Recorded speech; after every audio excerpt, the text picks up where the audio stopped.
gentlemen, Eli Burrell. He is a current MFA student at Bennington. He will receive his MFA, I think, within the year. And he's also a Lincolnite. So let's welcome Eli Burrell. She's in a hurry, as I'm sure all scholars see Greg.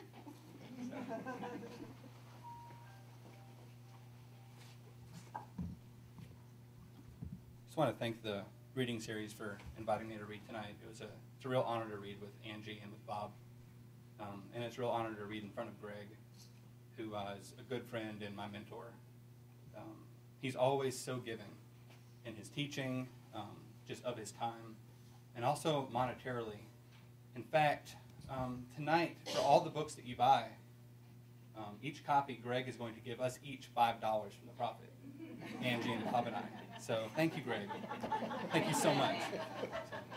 I'm going to read 3 poems, 2 short, 1 a little bit longer. This first one is what I describe as a sensual sonnet about stamp collecting. It may not be about stamps at all, but it's called Stamp Collector. I find it thrown aside behind the glass in some second-hand thrift boutique, its star-spangled face faded, slightly creased. I ask, how much? And from the raised eyebrow, it's clear few men these days take the notion to savor this slow attachment, the romantic ache of permission fastened down, delivered on paper. It's been a while since a man has looked it over, but that's done. I've rooted and snaked a lifetime for this exactly. Back home, I lay it flat and stare. I lift it to my face.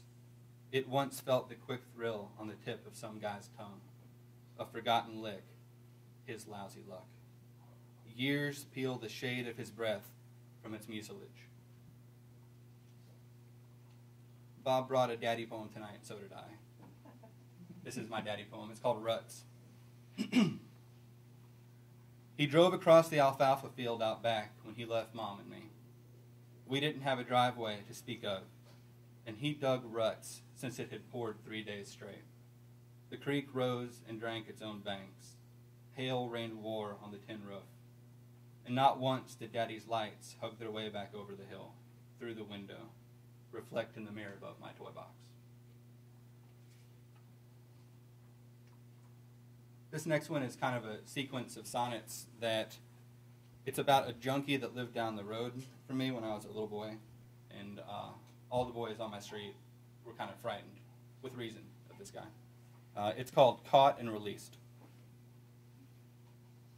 Some nights we told stories of Rodney Hine, how he'd lie in our fields under the stars like a panther, braced to break down our thin doors. He carried a blade, its hilt made from grapevine. We'd whisper about horseblood on his arm, plucked hen feathers matted in his turpentine straw hair. And we'd hear Mose and Silas yowl, declare an intruder at the weedy edge of our dreams. But day brought comfort of deer tracks in our yards, not the boot prints that we'd feared might lead us to Rodney's tumbled-down trailer. I'd met a doe and her fawns on my road twice, heard them scatter, their hoof crash loud as Rodney's voice might bellow. Got $1, peckerhead?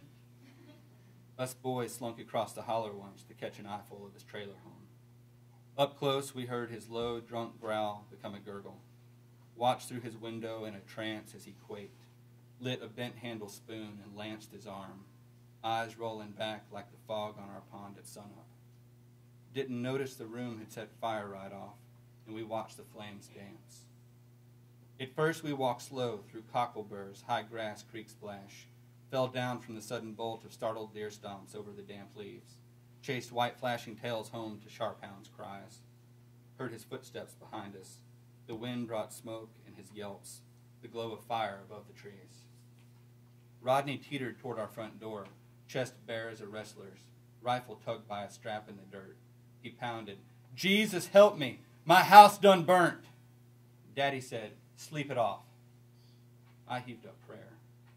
The dogs howled their spastic injections of alarm, shot up off their chains, gave chase. Rodney cursed as he hauled off into the woods head first. Then silence saved the kicking twitch of our mare. Next morning, we heard nauseating bleats from the woods.